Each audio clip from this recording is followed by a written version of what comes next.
Punchline, a work of fiction by Scott Simpson.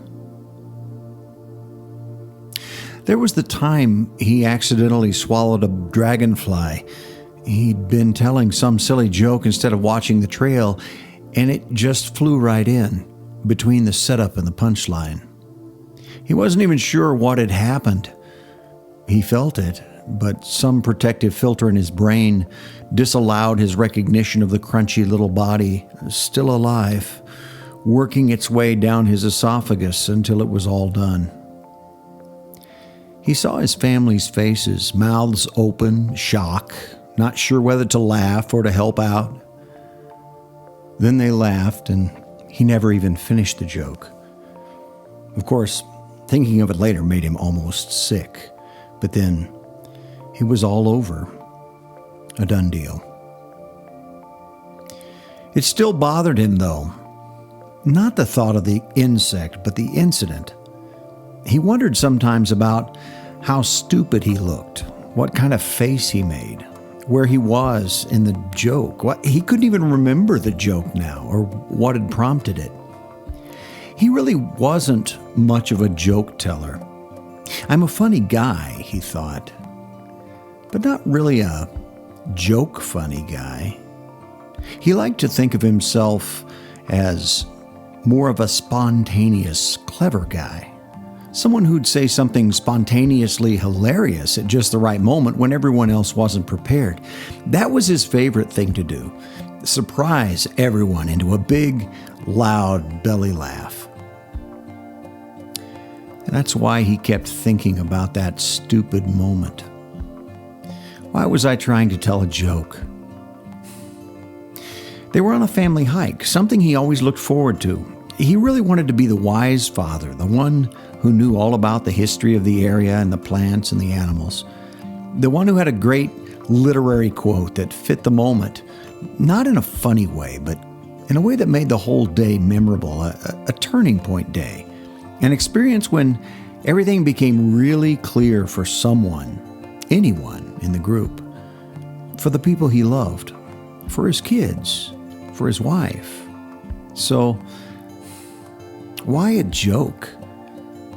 God was probably trying to shut him up for his own good with the dragonfly. Sure. Or the universe, karma, whatever. That's the way it goes when everything is humming just right. You're saved from your own stupidity, from a fatal fall or a relationship-breaking outburst, or even just a really stupid joke at a time when your people, your family, need a real coalescing of wisdom, some touchstone of key insight, some iconic utterance. Fate or something stopped him before the lame punchline, before the obligatory but pitying, yeah, Dad, eye roll. And how many times had a deity or fate or karma not intervened? And he didn't even remember. How many times had he said or done something that now lived forever in his children's, his wife's, his friends, or his colleagues' minds as the true sign of his character? Oh, you know Joe. He's not always really all there, if you know what I mean. Sometimes he's just a bit off. But more than what they'd think, he wondered what pivotal role of positive change he had missed while telling a dumb joke, binge-watching episodes of Tiger King, or by deciding it would take too much energy to attend some gathering. Was the being off what kept him from greatness? Or was it a result of swinging and missing too many times? And what if he'd been swinging at the wrong ball all along? What age was she, his granny, when she began her dementia, her Alzheimer's? 61, 58, 50? He was 53 now, and just sort of treading water. He remembered times back when he'd sit down for hours with a notebook and and open his head up to the wide sky and just spill poetry, line after line, marveling at the connections, the images, all of it, stuff that was unfiltered, spontaneous, and brilliant. Or was it ever? He'd occasionally open up an old journal or notebook. He vaguely remembered that young guy, that idealistic sap. He wanted to be kind to his younger self, as kind as he would be to one of his own children or to a young teacher or a writer he might meet now, but it was almost a sick feeling to see how much of a smiling blind train wreck that kid was. He was hurtling toward disappointment, disillusionment, a dark, wounded view of the world, and he didn't even know it. His wife didn't know it. His children didn't know it. Who knew? Who knows the end of this trail, the aspirations dashed, the friendships crushed, the faith abandoned, the heart broken, and the mind fearful, self-questioning.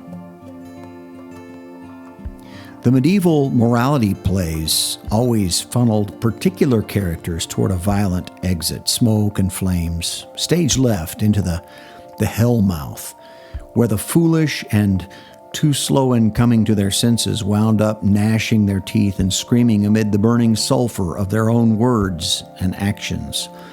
It was a visceral warning to keep the simple, illiterate masses in line, a frightening vision of what happens to those who flout the moral guidance of their leaders. Well, we don't live in a hell-obsessed world these days, he thought. We like to act in the affirmative rather than to avoid punishment. But isn't that exactly what you'd be thinking all the way up to some transcendent intervention? He didn't believe in hell, really.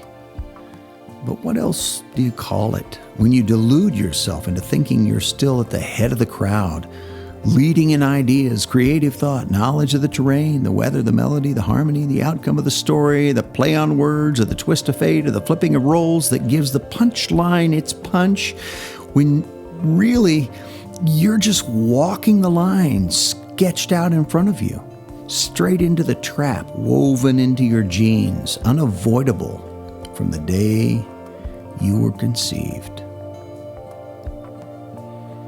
Still, he loved a moment in the sun, loved spreading his wings. He loved a cool breeze and a lift, losing his attachment to the ground like in those recurring dreams he always used to have.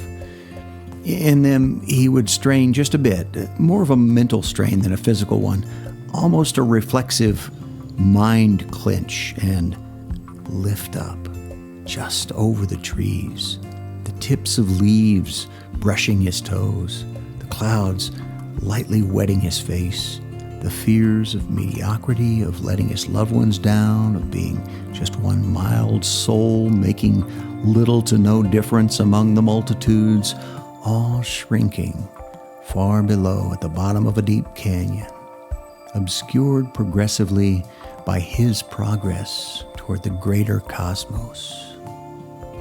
It was almost like, with just the right mental trick, or maybe with the unconscious discovery of some tiny vestigial muscle that no one ever used anymore because we're all too focused on getting the laughs or making the money or feeding our egos, suddenly he could be exactly what all of humanity and friends and family needed him to be, a soaring, multicolored harbinger of insight and nuance and rightness.